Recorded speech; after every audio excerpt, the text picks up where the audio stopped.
மீது இரக்கம் காட்டவில்லை என்று சொன்னால் நாங்கள் நஷ்டமுள்ள மனிதனாக மாறிவிடுவோம், நஷ்டம் அடைந்தவர்களாக நாங்கள் மாறிவிடுவோம். யா அல்லாஹ் எங்கள் மீது ரஹ்மத்து செய், எங்களுடைய பாவத்தை மன்னித்து விடு என்ற பிரார்த்தனை அவர்கள் செய்கிறார்கள்.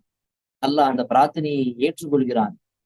அப்ப இபிலிஸுடைய பிரார்த்தனை என்ன தெரியுமா? ஒரே ஒரு பிரார்த்தனை தான், எனக்கு அவகாசம் கொடு, இந்த மனிதர்களை நான் வழிகெடுப்பேன், இந்த மனிதர்களுக்கு நான் தவறான பழக்க வழக்கங்களை கற்றுக் கொடுப்பேன், இந்த மனிதர்களுடைய உள்ளத்தில் நான் தவறான ஊசலாட்டத்தை நான் செய்வேன், உருவாக்குவேன், இந்த மனிதர்களுடைய உள்ளத்தில் நான் தவறான ஆசையை நான் சீண்டி விடுவேன், இந்த மனிதர்களுடைய உள்ளத்தில் நான் தவறான பேச்சுவார்த்தையை செய்வதற்கு நான் ஆசை மூட்டி விடுவேன், இந்த உலகத்தை நான் அழகாக காண்பிப்பேன், இந்த உலகம் எவ்வளவு அழகாக இருக்குமோ அவ்வளவு அழகாக நான் அவர்களுக்கு அவர்களுடைய உள்ளத்தில் நான் காண்பித்து தருவேன், இந்த ஆசை நான் அவர்களுக்கு அதிகமாக போட்டு தருவேன், எந்த நேரத்திலும் எந்த இடத்திலும் எப்படியெல்லாம் செய்ய முடியுமோ அப்படியெல்லாம் நான் செய்து விடுவேன்.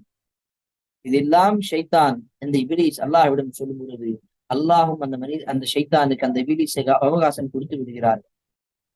சூரத்து சாது சூரத்து சாது 38வது வசனத்தில் அத்தியாயத்தில் அல்லாஹ் அதே வசனத்தை அதே விஷயத்தை சொல்லுகின்றான்.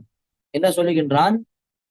இந்த இபிலிஸ் என்னுடைய பேச்சை ஏன் கேட்கவில்லை என்று அல்லாஹ் கேட்கின்றான். மாமனக், உனக்கு என்ன விஷயம் தடுத்தது நீ எனக்கு சஜ்தா ஆதமுக்கு சஜ்தா செய்யாமல் இருப்பதற்கு? அவன் சொன்னான், நான் நெருப்பிலிருந்து படைக்கப்பட்டேன், அவன் மண்ணிலிருந்து படைக்கப்பட்டான். அவன் அந்த ஒரு வித்தியாசத்தை, அந்த வேறுபாடை அவன் பார்த்து விட்டு பெருமை அடித்தான். அல்லாஹ் அவனை விரட்டு விட்டான். அதற்கு அந்த ஷைத்தான் அவகாசம் கேட்டு சொன்னான், யா அல்லாஹ், உன்னுடைய கண்ணியத்தின் மீது சத்தியமாக சொல்லுகின்றேன், இந்த மனிதனை அனைத்தையும் நான் வலிக்கெடுப்பேன். அந்த சத்தியத்தோடு அவன் இன்று வரை செயல்பட்டு வருகிறான். அவன் அல்லாஹ்விடம் சத்தியம் செய்தான், நான் எல்லா மனிதனையும் வலிக்கெடுப்பேன், நீ சொன்ன விஷயத்தினால் அவர்களுக்கு மாறு செய்வதற்கு நான் ஊசலாட்டம் செய்வேன், அவர்களுடைய உள்ளத்தில் அந்த ஆசையை ஏற்படுத்துவேன்.